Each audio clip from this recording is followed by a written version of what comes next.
কাশেম ভাই, আমরা এই যে বর্তমানে বাংলাদেশের যে একটা পরিস্থিতি, এই যে তৌহিদি জনতার নামে একটা পার্টি দেখলাম যে নুরা পাগলা, মনে হয় তার নাম সম্ভবত নুরাল পাগলা, তার লাশটা কৈবর থেকে উঠাইয়া আগুনে ফুরাইয়া দিছে। এটা আপনি কিভাবে দেখেন এবং এই জিনিসটা ইসলামে কতটুকু সমর্থন করে?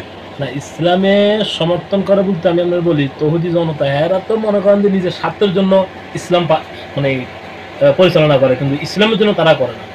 যদি ইসলামের জন্য তারা করতো, আমার দৃষ্টিতে উনি যে কাবার গিলাফে যে ঘরটা করছে ওটা ভাঙি ফেলাইছে। ইসলাম দৃষ্টিতে ওটা না যায়, সেটা আমাদের ইসলামের শরীয়তে এটা বেদাত, ওই হিসাবে ওটা ভাঙছে। কিন্তু শরীয়তে এটাও আছে যে কবর থেকে লাশ উঠানো যাবে না। শরীয়ত তো ওনারাই শরীয়ত এখানে গেছে শরীয়তের পরিচালনা করার জন্য। তো পরিচালনা করার জন্য ওনারা যাওয়ার পরে ওনারা পরিচালনা এটা করলে ভাঙলো, কিন্তু পরিচালনা আরেকটা উল্টা করলো যে কবর থেকে লাশটা উঠাইলো, এটা তো শরীয়তে নিষিদ্ধ। এটা মুসলমানরে আগুন দিয়ে পড়ানো, এটা তো শরীয়তে নিষিদ্ধ। তো শরীয়তে নিষিদ্ধ জিনিসটা ওনাদের চোখে পড়ে নাই, শুধু ওনার কবরটা ভাঙছে এটা শরীয়তে জায়েজ লাগছে, বা ওনাদের ব্যক্তিগত, এটা তো আসলে শরীয়তের কিছু এরা দেখে নাই। এরা এখানে যা করছে নিজের মন গড়া মতো, নিজের মানে নিজের ব্যক্তিগত খুবই এরকম করছে। এটা না হলে এটা কখনো ইসলাম দৃষ্টিতে এমন কোনো সিস্টেম নাই। শরীয়তে আমরা কবর ভাঙছেন, উচ্চত হয়েছে কবর বলতে আমরা ওনাদের গিরফ করছে আল্লাহর কাবা নিয়ে, ওইটা তো বেদাত, ওটা তো উনি অন্যায় করছে, ওটা ভাঙছে। কিন্তু উনি মৃত্যুর পরে যদি ওনার কোনো ভুল থাকতো, ওনারা মৃত্যুর আগে ওনার সাথে আক্রমণ করতো, বা আইনগত আছে, দেশে আইন আছে অবশ্যই। ইসলাম দৃষ্টিতে আপনি যে দেশে থাকেন ওই দেশে আইন মানতে হবে, ইসলামের নিয়ম যেটা। তাহলে আপনি দেশে আইন কেন মানলেন না? প্রশাসনকে নিয়ে যেতেন, যা করা প্রশাসনের মাধ্যমে করতেন, আপনারা প্রশাসনের না দিয়ে নিজেরা করছেন। তার মানে কি আমরা নিজেরাই আইন তুলে হাতে নিয়েছি। আচ্ছা কাশেম ভাই, জি বলেন। বর্তমানে যে পরিস্থিতি বিশ্বের দরবারে মুসলমান, যে আমরা মুসলিম যারা আছি, এই বিশ্বের দরবারে আমরা মুসলিমরা এখন একটা জঙ্গি মুসলিম হিসাবে আমার কাছে মনে করবে বিশ্বে। কারণ হচ্ছে যে দেশে বা যেই জাতির কাছে একটা কবরের মধ্যে একটা লাশও নিরাপদ নাই, সেই জাতির থেকে ভালো কিছু আশা করা যায়নি। এটা আপনার কিরকম মনে হয়? না, যারা ইসলাম নিয়ে ব্যবসা করে, এখন তো বর্তমানে ইসলাম এটা ব্যবসা নির্দিষ্ট করে গেছে। ইহুদিরা বেঈমান কাফেররা আমাদেরকে নিয়ে টিটকারে মস্কারা করে, কেন করে? আমাদের মতো কিছু ধর্ম মুসলমানের জন্য, মুসলমানের লেবাসদারে নিয়ে। তার কারণ আমরা যদি নুরা পাগলা ব্যাপারটা আমি আবারও বলি, আমরা নুরা পাগলা অন্যায়টা দেখলেন, কিন্তু নিজে তো অন্যায় করতেছে, ওটা আপনার চোখে পড়ে নাই। নুরা পাগলা অন্যায় করছে, তার ছেলেরা অন্যায় করছে, আমাদের এটা ইসলাম শরীয়তে এটা নিষিদ্ধ মনে হইতেছে, শরীয়তে এটা বেদাত মনে হইতেছে, এটা আপনাদের চোখে পড়লো। কিন্তু আপনারা নিজেরা তো এখানে যে অন্যায়টা করছেন, যে জঙ্গির একটা, এটাতে একমাত্র জঙ্গিরাই কাম করে, কোনো মুসলমান কোনোদিন এভাবে কাম করতে পারে না। যদি সে মুসলমান হয় তাহলে শরীয়ত উনি মানতে হবে, শরীয়ত তরিকত হাকিকত সাইডা মানতে হবে মারফত। মানে আমরা শরীয়তের কিছু মানলেন না, নিজে শরীয়ত মনে করি, মানে মন গড়ার মতো হুতুয়া দিই, দেশের মধ্যে একটা বিভ্রান্তি সৃষ্টি করি, যার তার যেখানে যে হামলা করতেছে, না তো ইসলাম নাই। ইসলাম এমন কোনো সিকিউরিটি দেয় না।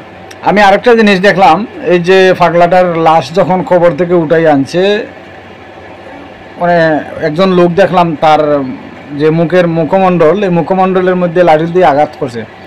এটা কি ইসলামে সাপোর্ট করে কি না? এটা আপনার কাছ থেকে জানতে চাই। কোনোদিনও না। একটা ইহুদিরও আমরা এভাবে মারতে পারতেন না।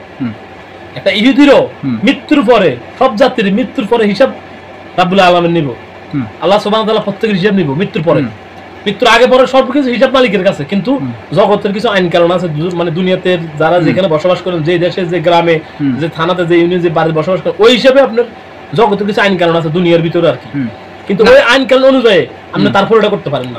এমনি তো প্রতিবাদ করা যায় একজন মুসলমান হিসাবে, যদি এইরকম খাবার আদলে গড় বানায় অথবা এইরকম বন্ডামি করে প্রতিবাদ করা যায়, কিন্তু প্রতিবাদের ভাষাটা তো অন্যরকম হইতে পারত। ইসলাম এমন একটা জিনিস, আপনার কথার দ্বারা যদি কেউ কষ্ট পায় থাকে, আপনার ইসলামের থেকে আপনার দূরত্ব সরে যাবেন কি এমন জিনিস। ইসলাম এমন একটা জিনিস, কিন্তু আমরা তখন বুঝতে পারি না। এই জন্য আমাদের বর্তমান যে ইসলাম শুরু করছে, ইসলামের কিছু তাদের ভিতরে দেখা যায় না। শুধু প্রতিহিংসা, নিজে অনেক কিছু মনে করে অন্যকে দাম দেয় না। কোরআনের যদি আইন মানেন, আমরা কোরআনের আইন শাসন চান, তো আপনার শাসনও তো করতেছে উল্টা পাল্টা।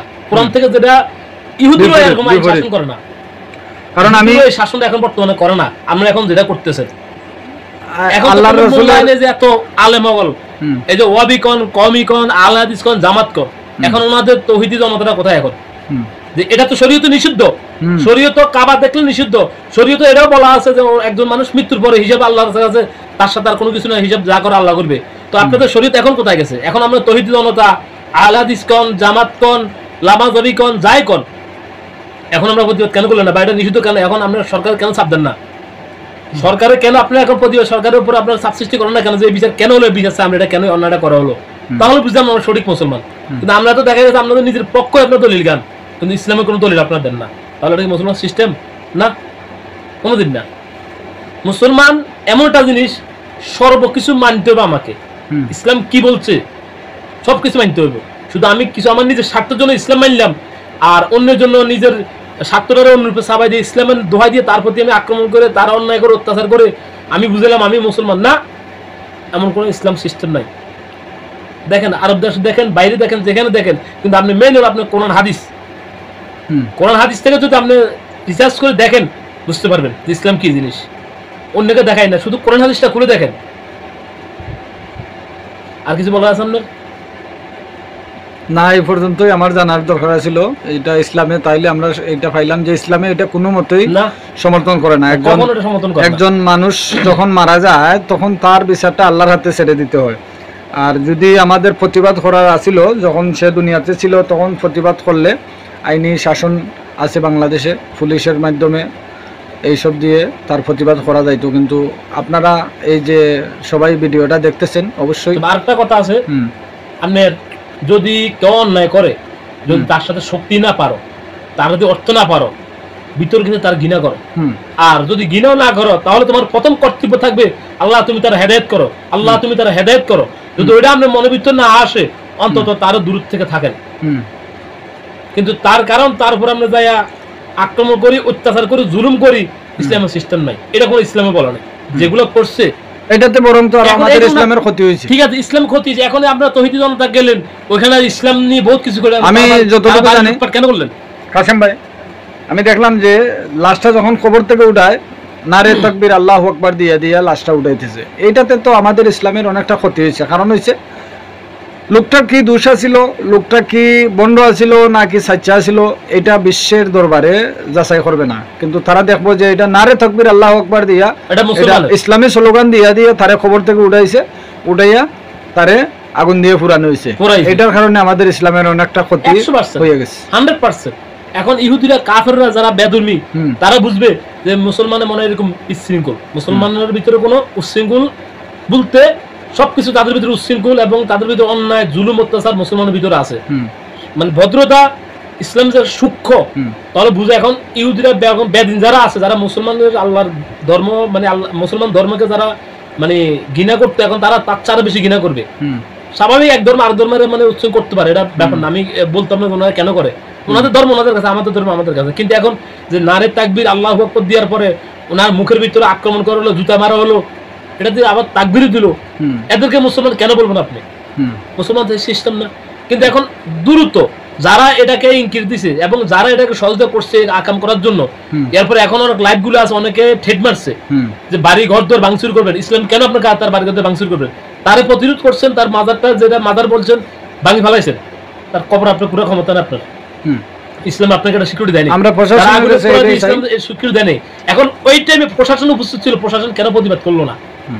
প্রশাসন উপস্থিত থাকার পর একটা প্রশাসন যদি ওই জনতার ভিতরে প্রশাসন থাকে, সেনাবাহিনী আমরা দেখলাম এবং পুলিশ দেখলাম, তারা নিরাপত্তা, তারা শুধু বলছে, তারা কোনো প্রতিবাদ করে না। তার মানে কি এগুলাকে সেনাবাহিনী, প্রশাসন তারা দেখার পরও জুত করে রয়েছে, তার উদ্দেশ্য কি, কাদের কি রে, কোন কারণে দেশের এই নৈরাজ্য সৃষ্টি কেন করলো, কারণ কি? বিশেষ করে আমি বর্তমান দেশের যারা পরিচালনা আছেন, ওনাদের কাছে আমাদের দাবি সুস্থ বিচার করে, এবং জিন্দিগিতে কখনো কোনো মুসলমান কোনোদিন এই কাজ না করতে পারে। মুসলমান বলেন, মানে বাংলাদেশের ভিতরে এমন কোনো কিছু না করতে পারে, এমন বিচার করবেন যে বিচারে কোনো মুসলমান কোনোদিন এই সমস্ত করার সাবাস কোনোদিন না পায়। ভাবতে করতে গেলে তো ভাবতে হয় যে আমার একটা সাজা হয়েছে। ওকে, আসসালামু আলাইকুম ওয়া রাহমাতুল্লাহি ওয়া বারাকাতুহু।